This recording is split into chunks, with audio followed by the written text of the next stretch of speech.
Willie D Live.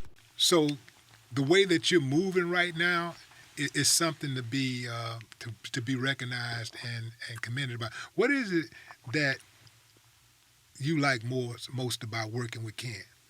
Man, like he said, a genuine individual, in the position that I'm in, and I ain't doing too much, but to my area, I'm doing a lot. So when a lot of people see me, they not trying to be genuine. They want something from me. They see the flash, they see the gold Rolls Royce, they see all these things, and they're coming with an angle to try to get something from me. And when Ken came, it wasn't trying to get something from me. It was kind of trying to help me. And when we first met, he gave me my props and he let me know he liked what I'm doing. Nobody else did that. They come, they say they like what I'm doing, and they say, okay, this is how I'm going to try to extract some money from you. So he didn't come like that. And then just us being around each other, we have a lot of the same thoughts. We read the same books, and it was just really organic.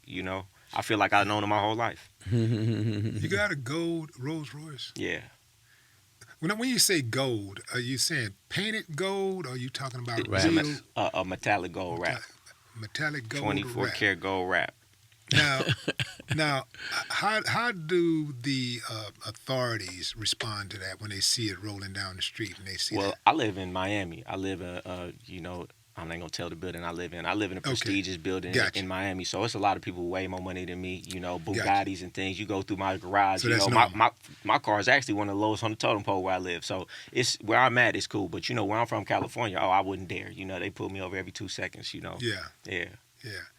Ken, are you from Milwaukee? Milwaukee, but I was born in Chicago. You were born. See, that be confusing the hell out of me because I was like, I know he got a ties to Chicago and Milwaukee, but which one is it that you were actually born in? So I grew up to 14 in Chicago. I used to live in the Robert Taylor Projects, 4759 South Federal. Well, notorious. So Robert Taylor Projects. all my cousins is gangsters.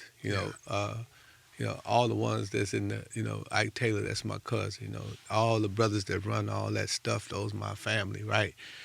So I grew up with that, but I never participated, I was there, I was, when stuff happened, but then my partner that came from Chicago with me, John Devine, JD, he was a part of some stuff we call the East Side Gangsters.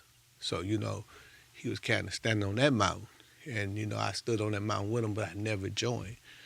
So people, they see me, they say, oh, he from Chicago because I got a lot of, family in Chicago that claims me. He like, yeah, he from Chicago. You niggas better not mess with him. And I got brothers in Milwaukee, be like, man, he from Milwaukee, but I represent Milwaukee more because everybody like to say they from Chicago, Willie. So I always say I'm from Milwaukee because I knew my game was tight, right? I didn't want to, Bishop Don Juan had Chicago. He can have Chicago. I wanted my own city, so I proclaimed Milwaukee, and my partners, we proclaimed Milwaukee, even though we were from Chicago. But a lot of people from Chicago goes to Milwaukee. It's only 90 miles away. It's like going from Galveston to Houston. So that was the kind of scenario right there. But I always say Milwaukee because, it's so many giants. You got Reverend Seymour, you got Bishop Don Juan, you got G. Gub, you got, there's so many people, man. Where's Good Game from? Cleveland? Good Game from Cleveland. Yeah, he Cleveland. Yeah, he run Cleveland. Yeah. We call him, that's our guy. You know what I'm saying? That's my guy. I just talked to him about 3 days ago. Man, I need to give Good Game a call. Yeah, I'm gonna get it. I get his number for you. Yeah, but that's what it is. So people always be like, he's from Chicago. No, he's from Milwaukee. No, I'm born in Chicago. I was raised, my younger years in Chicago, but Milwaukee made me. That's where I got all my game from. That's when my daddy and all of them, did their thing. That, my daddy now was players. I grew up in the game. I ain't never not been around the game. So my father now laced me, and, my father got his money and his name in Milwaukee. They call him Johnny Slick. Those who read my book, The 48 Laws of Pimp Politics, they read that part about my pops. So that's why I ain't gonna never not claim Milwaukee, man. I'm from Milwaukee, man. Hey, Goldie, check this out. There's a big difference between men and women, and I always say that there should be more of a difference between us than just our anatomy.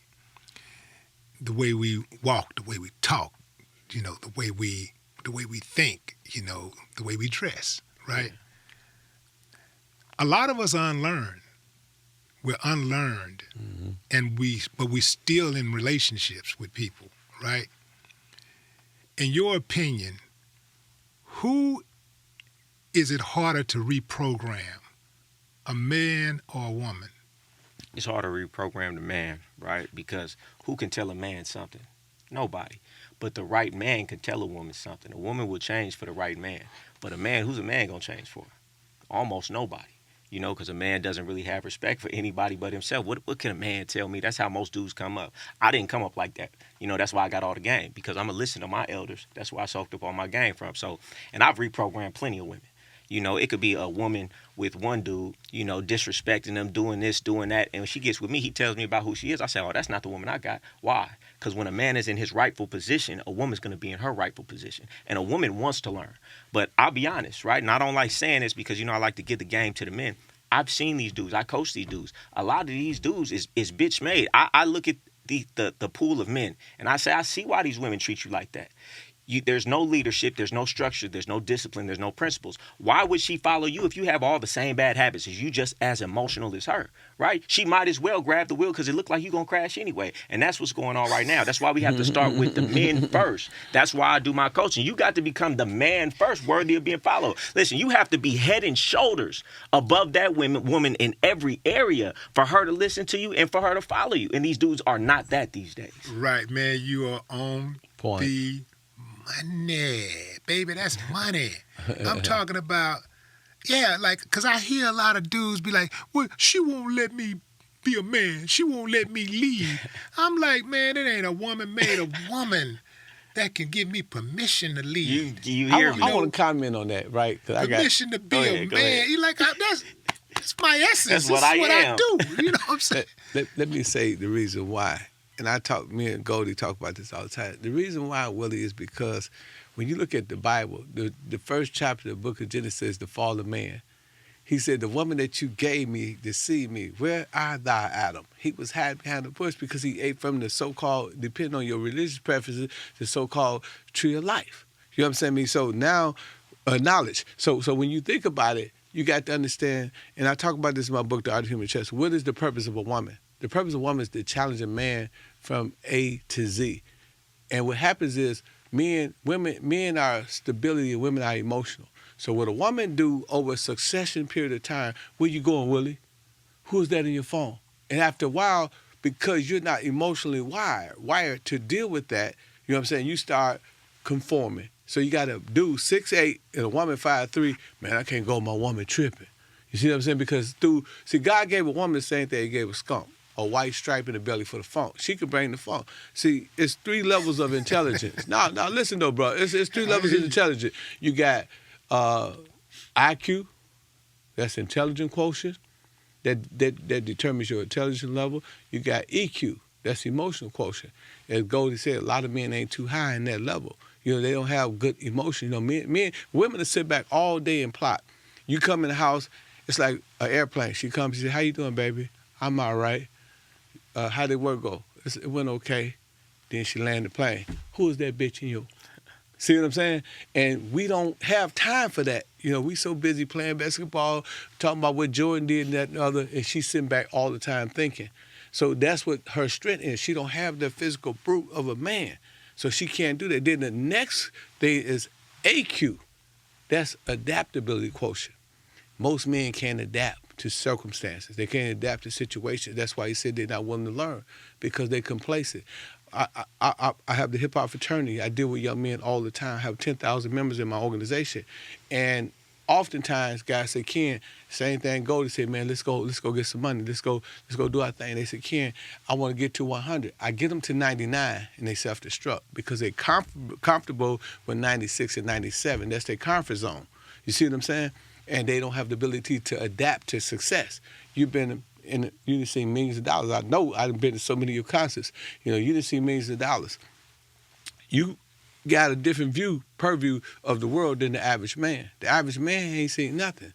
You know, they get comfortable, they can't adapt until they go to prison. You know, and then they become gang members, and then they become what we call career criminals. But on the streets, that's one of the biggest problems. Women can adapt. That's why he said they can learn. So give you an example. If the average dude, the square dude, have a woman, she gonna talk to him like a punk. When I do like this, a woman gonna get in pocket. She gonna snap to everything I say, because I'm programming her and I'm not allowing her to program me, as he was saying. You know, a lot of women program men to be, can you cuss on here? Yeah. Bitches. You know what I'm saying? I mean, they program to be bitches. And that's why you see all these big old dudes in the club throwing dudes all the way across the thing. Those are the same dudes that you say, man, let's go to a Houston basketball game. You know, say let's go to a football Rockets, game. right. Yeah, Houston Rockets. Let's go to a Houston Rockets game. He like, man, my girl tripping. You know, they got to have, the girls got the code to their phone, the passcode to their phone. So that's one of the reasons too.